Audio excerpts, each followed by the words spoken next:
Allez Ima, Ima.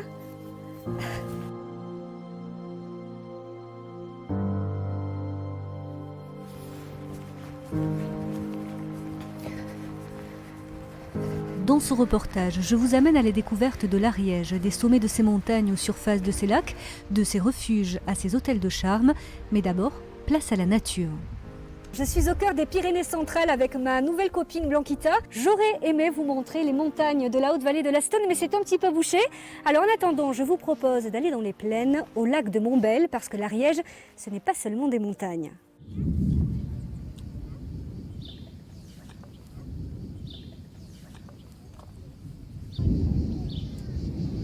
Bientôt 60 ans que j'habite ici et je ne me lasse jamais du paysage.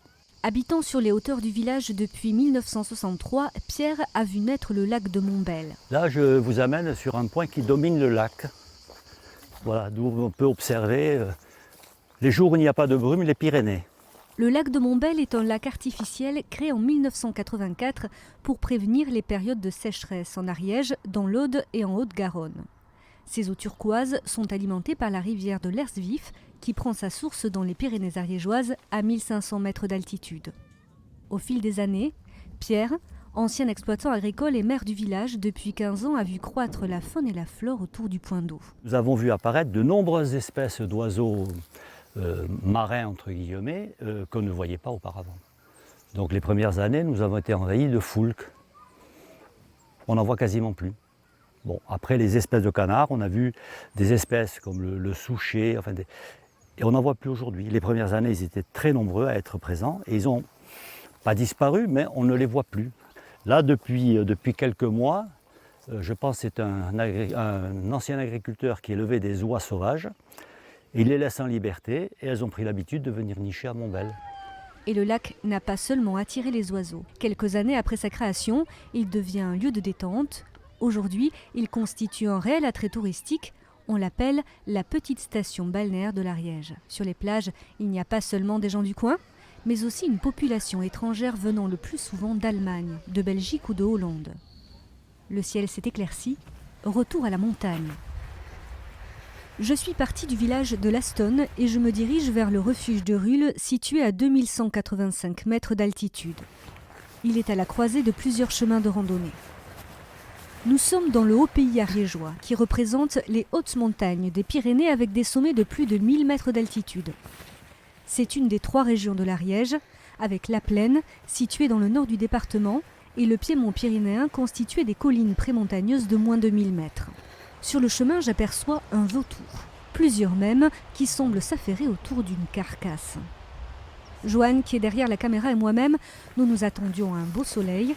Nous croisons les doigts pour qu'il se manifeste, mais au bout d'une heure, des éclairs apparaissent et l'orage gronde. Le spectacle est saisissant. Alors l'Ariège c'est très beau, mais en quelques secondes, le temps peut vite changer. Là, on arrive bientôt au refuge, je crois que j'en ai pour 3 quarts d'heure encore.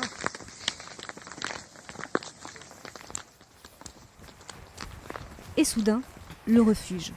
Son gardien, Kalou, nous guette depuis 1 heure.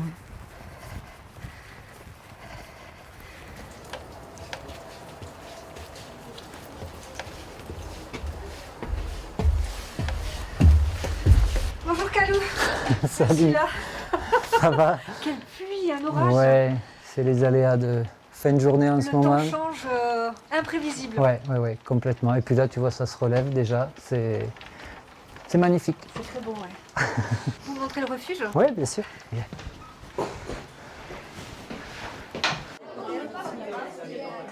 À cause de l'orage, nous sommes arrivés au refuge plus tard que prévu. Le repas, servi à 19h30 chaque soir, est déjà terminé.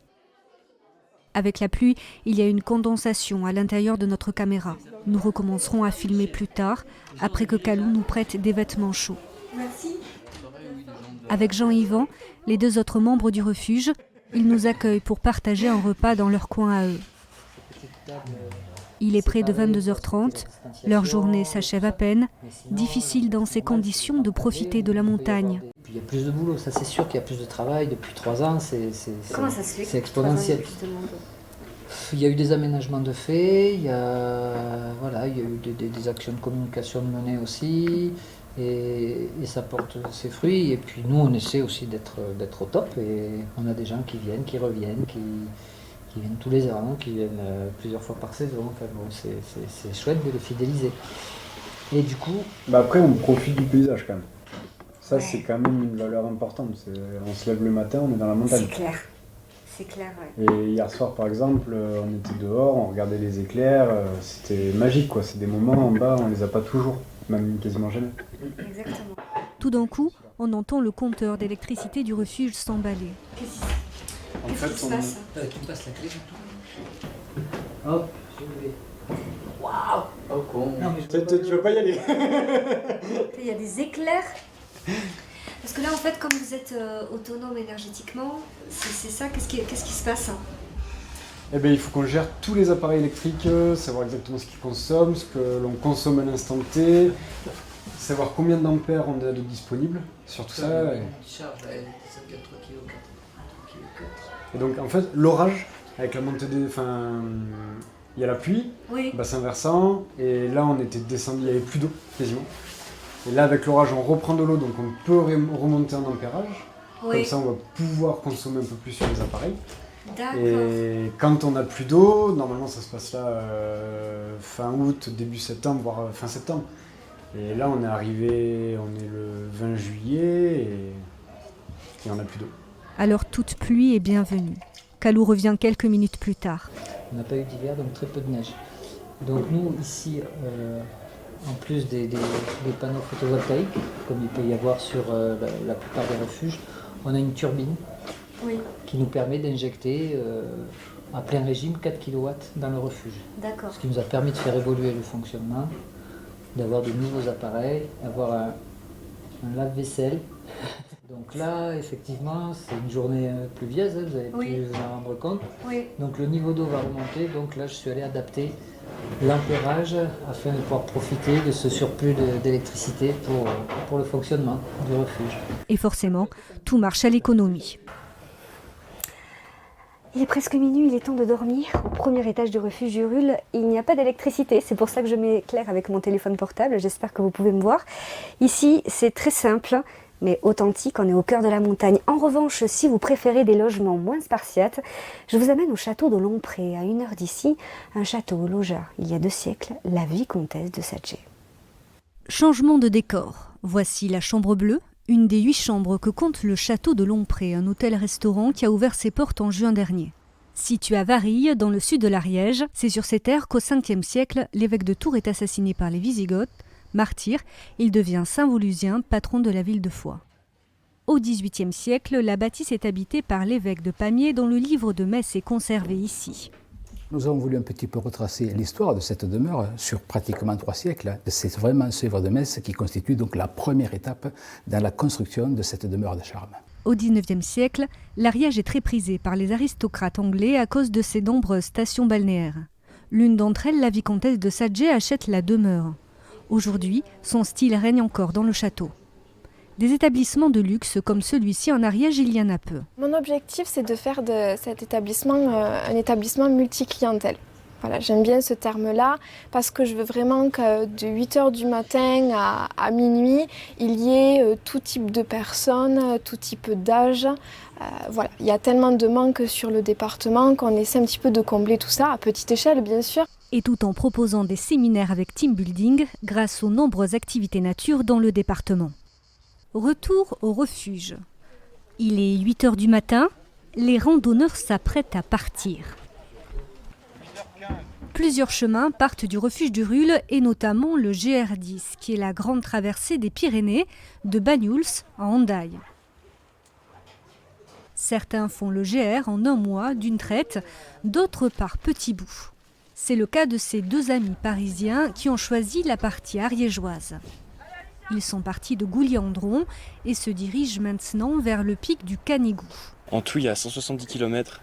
On avait prévu 1 semaine pour les faire, mais c'est pas certain qu'on mette 1 semaine, on mettra sûrement plus, peut-être 10 jours.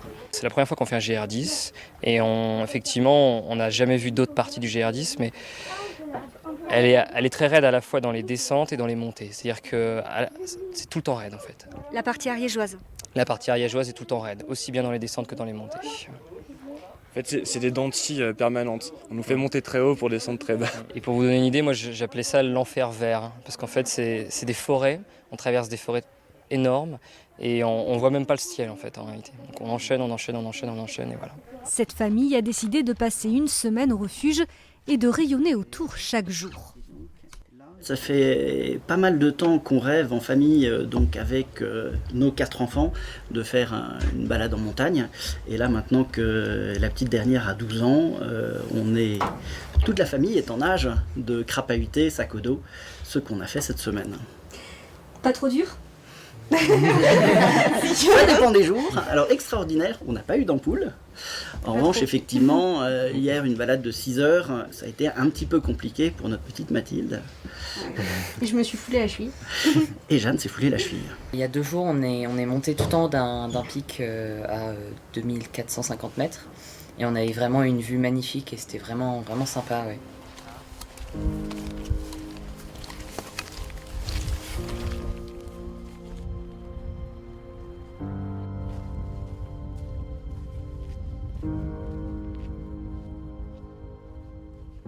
C'est la fin de notre reportage. Johan, qui était derrière la caméra, et moi-même, nous avons été très touchés par l'accueil des Ariégeois. Je vous dis à très bientôt.